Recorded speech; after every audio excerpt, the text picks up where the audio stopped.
বাংলাদেশ এই মুহূর্তে তথ্য প্রযুক্তি খাতে দ্রুত অগ্রসর একটি দেশ, বিশেষ করে এদেশের তরুণ জনগোষ্ঠী, উদ্যমী জনগোষ্ঠীর কারণে তা সম্ভব হয়েছে। ই কমার্স থেকে শুরু করে তথ্য প্রযুক্তি সংক্রান্ত যে কোনো বিষয়ে বাংলাদেশ কিন্তু এগিয়ে যাচ্ছে। এক্ষেত্রে যেমন অবকাঠামো উন্নয়ন জরুরি, ঠিক তেমনি ভাবে তাদেরকে প্রশিক্ষণ দেওয়াটাও খুবই জরুরি। তাহলে ডিজিটাল বিশ্বের পথে বাংলাদেশ এগিয়ে যাবে আরো এক ধাপ।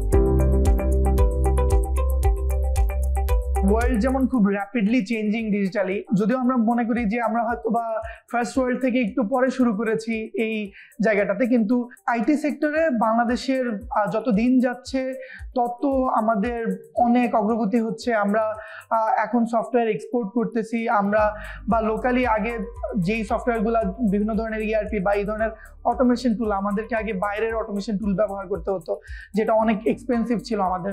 তো লোকালি আমরা বা আমাদের মতো যে প্রতিষ্ঠানগুলো আছে তারা এই ধরনের ইনিশিয়েটিভ নেওয়ার কারণে বা ডিফারেন্ট টেক প্রোডাক্ট নিজেরা তৈরি করার কারণে লোকালি মানুষজন এটা ব্যবহার করতে পারছে। এবং লোকালি প্রত্যেকটা সেক্টর, আমরা যেমন এসএমই নিয়ে কাজ করেছি, কেউ হয়তো এগ্রিকালচার নিয়ে কাজ করছে, কেউ হেলথ নিয়ে কাজ করছে, প্রত্যেকটা সেক্টরে এখন আগের চেয়ে অনেক বেশি আইটি এন্টারপ্রেনার তৈরি হচ্ছে, বা যারা বেনিফিশিয়ারি তারা অনেক সহজে বেনিফিট নিতে পারছে এই ধরনের প্রোডাক্ট থেকে।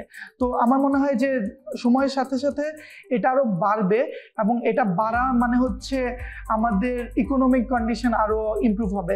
যেমন আমি যদি আমাদেরটার উদাহরণ দিয়ে বলি, নেক্সটকার্ট মানে বাংলাদেশের এসএমই সেগমেন্টে এসএমই বিজনেসগুলো হচ্ছে বাংলাদেশের টোটাল জিডিপিতে প্রায় 25% কন্ট্রিবিউট করে, কিন্তু নেক্সটকার্ট ব্যবহার করলে তাদের ইফিসিয়েন্সি যেমন বাড়বে, বিজনেস স্কেল হবে, তো আমরা এক্সপেক্ট করতেছি তাদের কন্ট্রিবিউশনও আরো বাড়বে। এই আইসিটির কোলাবোরেশনটা ডিফারেন্ট সেক্টরের সাথে সবাই একত্রিত হয়ে এগিয়ে যাওয়ার পথে অনেক হেল্পফুল হবে মনে করি আমি।